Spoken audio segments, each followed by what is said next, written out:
What if immortality isn't just a dream, but a digital upgrade? What if gods walked among us, but they were made of silicone and steel? Today on Evil's Ancient Origins, we're beginning a deep dive into transhumanism, the modern Tower of Babel, rising on the backs of billionaires, the bold promises of eternal life, but without God. Have you ever wondered about the origin of aliens, ghosts, or demons? Have you ever asked your priest or pastor if the Bible can explain these things, only to come away with no real answers?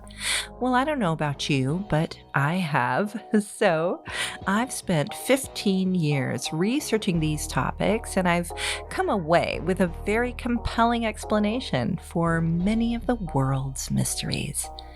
I'd like to start a conversation about the things your pastor is afraid to talk about. This is Audra Moore, and you're listening to Evil's Ancient Origins. As a definition, transhumanism is a movement which advocates for the use of advanced technology to enhance the human body and mind, extending life, increasing intelligence, and even achieving digital immortality. But I want to paint a picture here that will allow you to see past the excitement of the modern technologies being developed by such people as Elon Musk and the possibilities that these technologies afford us in order to recognize what the true motives are, which lie at the heart of this movement as a whole. So, to truly understand what transhumanism is, we must understand its origins.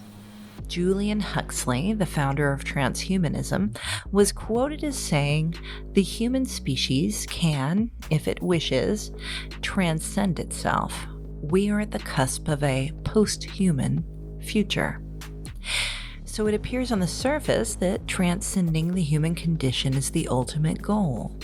But consider what it means to create a post-human society. According to Wikipedia, Julian Huxley, born in 1887, was an English evolutionary biologist, eugenicist, and internationalist. A real trifecta there. It states that he was a proponent of Darwin's natural selection and a leading figure in the mid-20th century modern synthesis movement. It just so happens that Julian Huxley coined the term in his 1942 book, Evolution, the Modern Synthesis. The term modern synthesis was used to describe the synthesis of Charles Darwin's theory of evolution and Gregor Mendel's ideas on heredity, unified in a joint mathematical framework. Now, in case you've never heard of eugenics, Wikipedia states that eugenics is a set of largely discredited beliefs and practices that aim to improve the genetic quality of a human population, dating as far back as ancient Greece and Rome.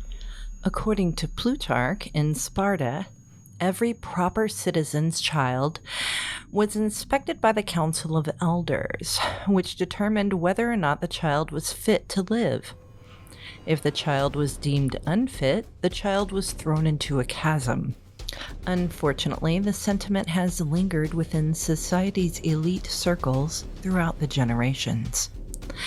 And by the 19th century, Darwin's Origin of Species provided for many social theorists the necessary scientific foundation for the idea of social and political progress in the form of eugenics. The terms evolution and progress were often used interchangeably, which might give you a whole new perspective on the political title of progressive.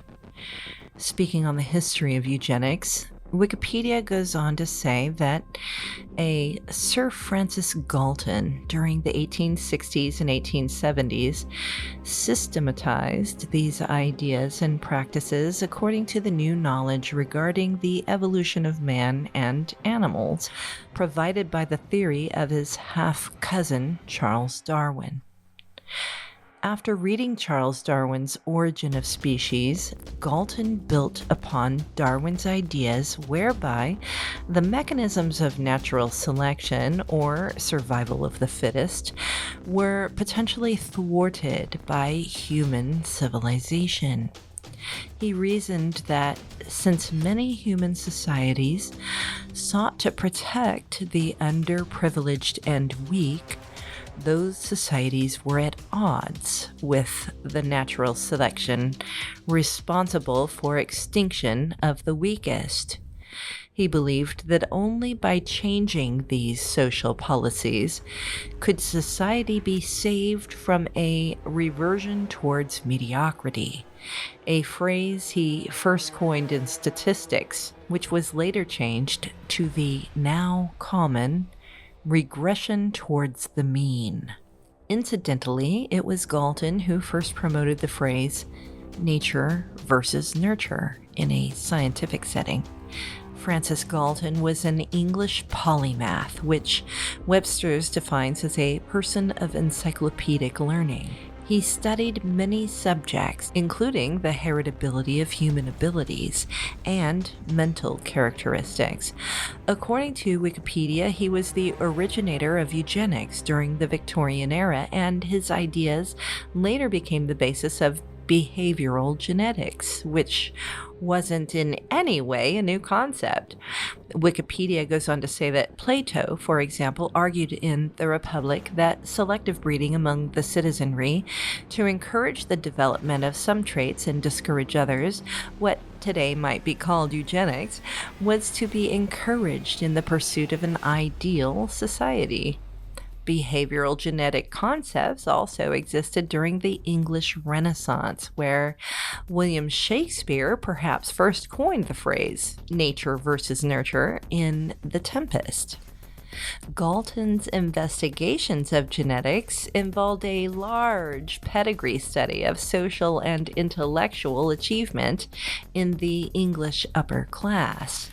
He made the first attempt at creating a standardized test for rating a person's intelligence. Historically speaking, many proponents of IQ testing have been eugenicists who used pseudoscience to push now debunked views of racial hierarchy in order to justify segregation and oppose immigration. So, in the early 1900s, Charles Davenport, a scientist from the United States, took eugenics from a scientific idea to a worldwide movement, implementing it in many countries. He obtained funding from the Carnegie Institute to establish a headquarters and eugenics records office in Cold Springs Harbor. The link provided in the article in Wikipedia on eugenics for Cold Springs Harbor at the time that I am writing this takes you to a Wikipedia page for Cold Springs Harbor Laboratory.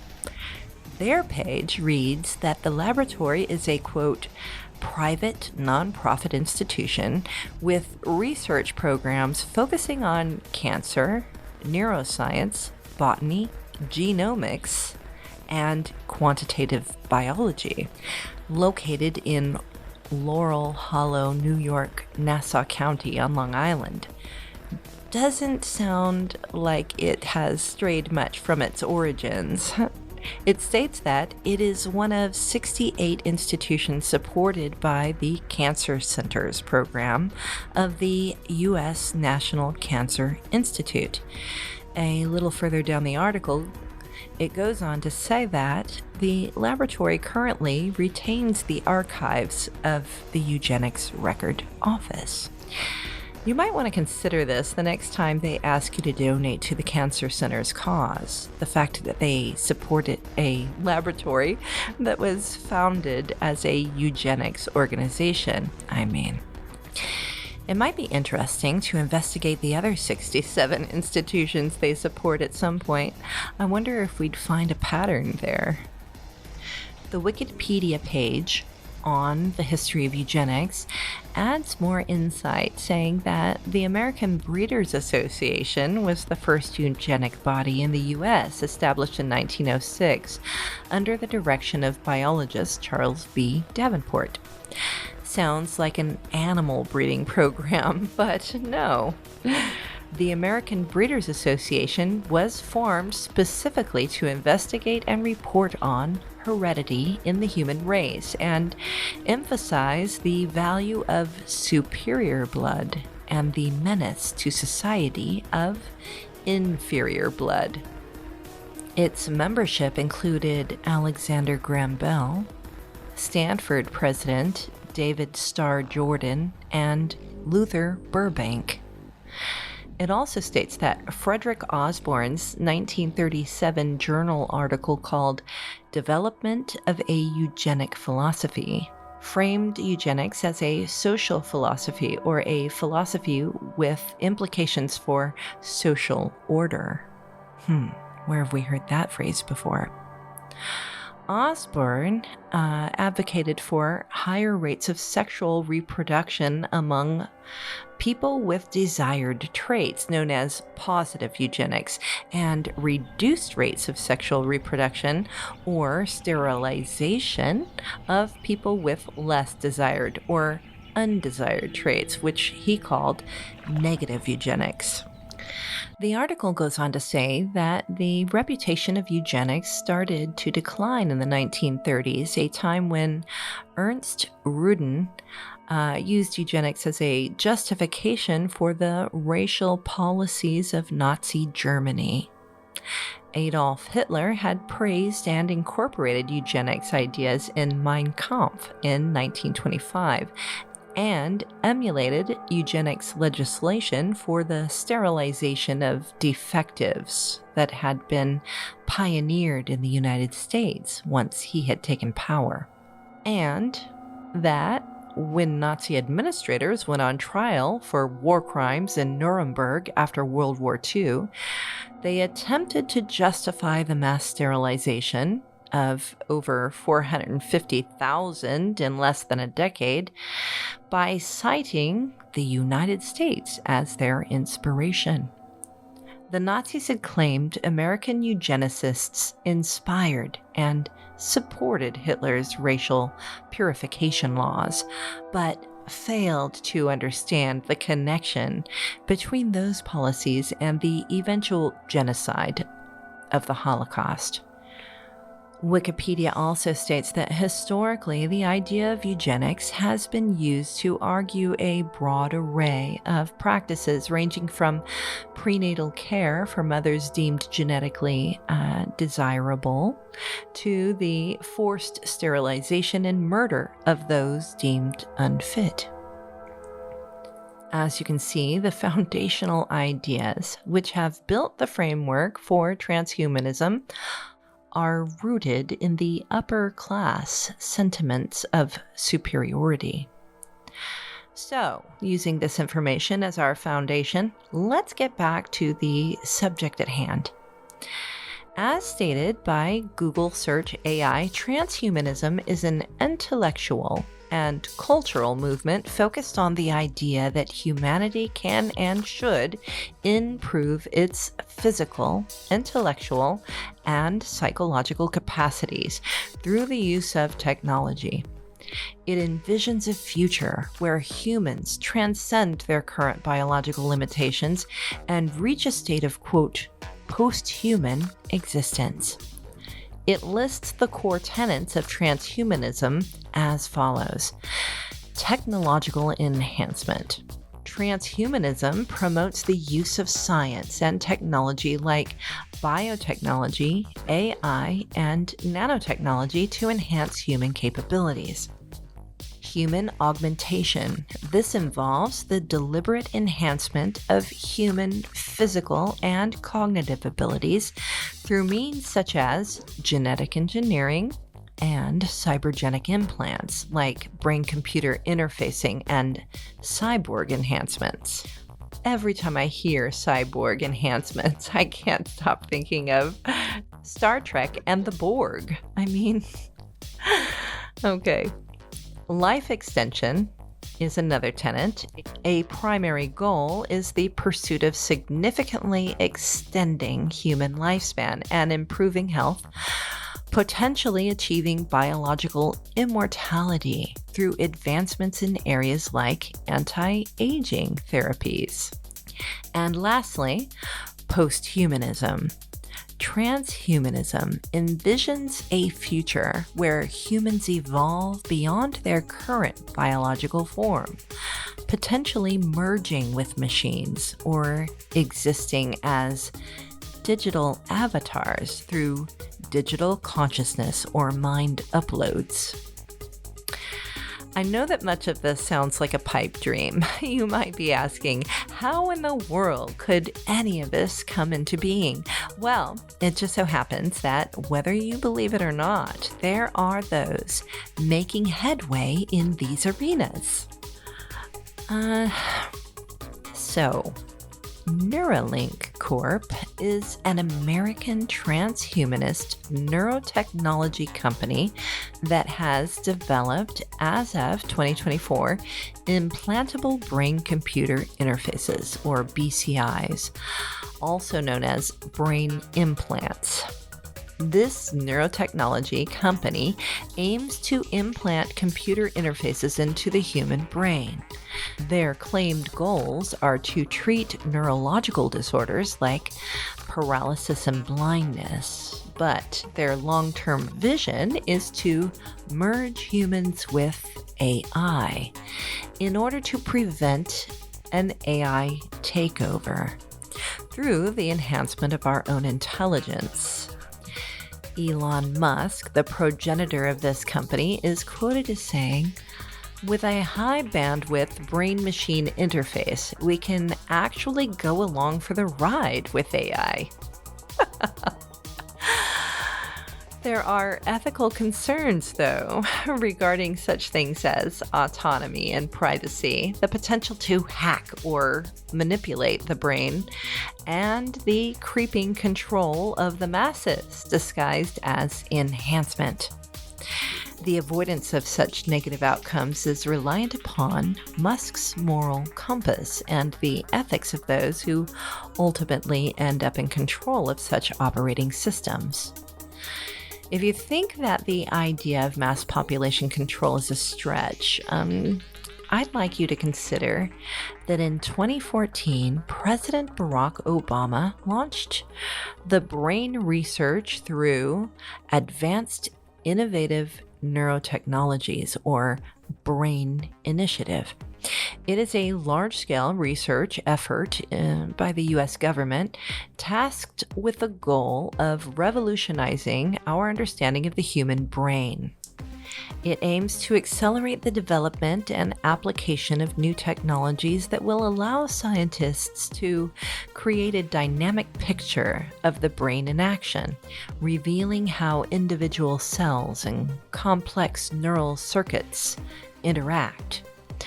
This initiative is a collaborative effort involving various government agencies, academic institutions, and private sector partners.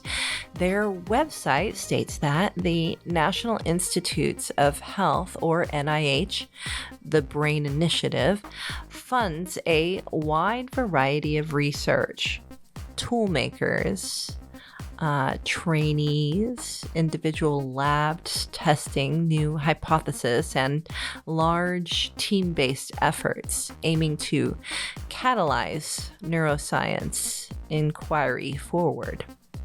This sounds like a wonderful idea if the intentions are pure, but without restraints, things could quickly veer off course. Consider with me for a moment that our brain is the control mechanism that runs our entire life's operations. To map the brain and master its operating system is like stealing the proprietary source code that runs any computer program. If you know the code, you unlock its weaknesses. The NIH Brain Initiative practices accountability by providing records for studies they fund and their resulting reports. And with all of the Brain Initiative studies being public information, anyone, including Neuralink, has access to their findings. It has funded multiple studies on neuroethics, but an organization such as Neuralink doesn't have the same responsibility to uphold such ethics as a governmentally funded organization does. In fact, in May of 2023, a Reuters article stated that Elon Musk's brain implant venture has filled an animal research oversight board with company insiders who may stand to benefit financially as the firm reaches developmental goals, according to company documents and interviews with 6 current and former employees. Such oversight boards are required by federal law for organizations experimenting on certain types of animals. The panels are charged with ensuring proper animal care, high research standards, and the reliability of data that helps regulators decide whether drugs or medical devices are safe for human testing. It goes on to say that 19 of the board's 22 members were Neuralink employees as of late 2022, according to a company document reviewed by Reuters. The oversight board's chair was the Neuralink executive who led the company's animal care program, and at least 11 other members were employees directly involved with animal care or research. So, if these are the standard operating procedures, then how can we trust that they have our best interests at heart?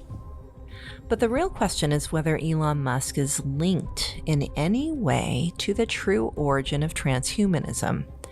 Does he show signs of eugenics in his statements or in his upbringing? Well, as it so happens, yes.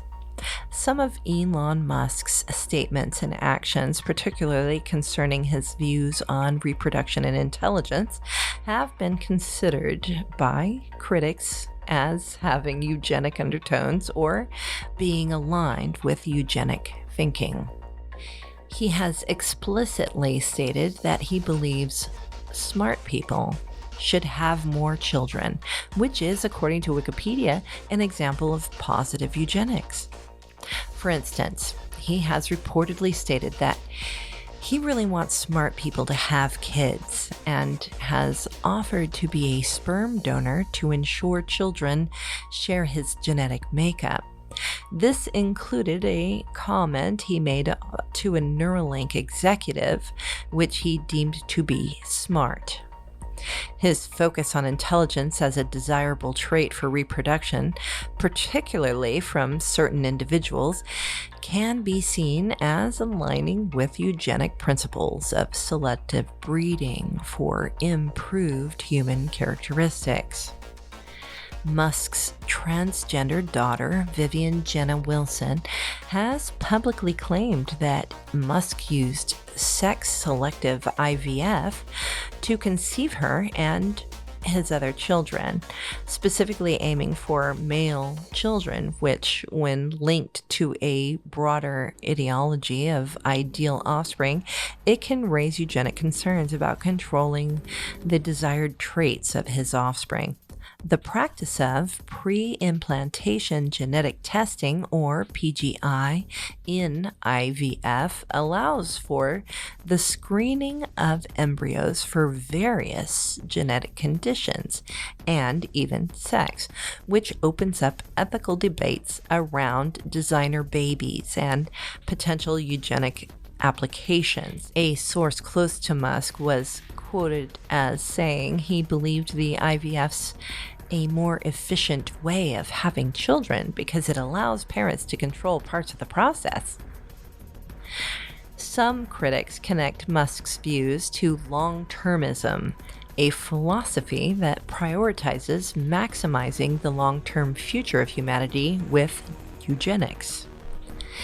When this is combined with calls for government efficiency, cost-cutting, and discussions about who is wasteful or a burden, as some have interpreted his comments relating to social welfare or disability accommodations, it raises concerns about potential policies that could lead to the devaluation or neglect of certain populations, which echoes historical eugenics practices.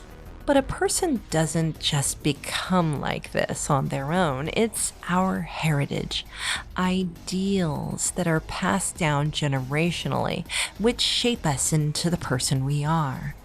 So my next question is whether there is a family practice of these sorts of beliefs in his heritage. And of course there is. Musk is originally from South Africa, but his maternal grandfather, his mother, May Musk's father, a Joshua N. Haldeman, was a chiropractor and adventurer born in Canada.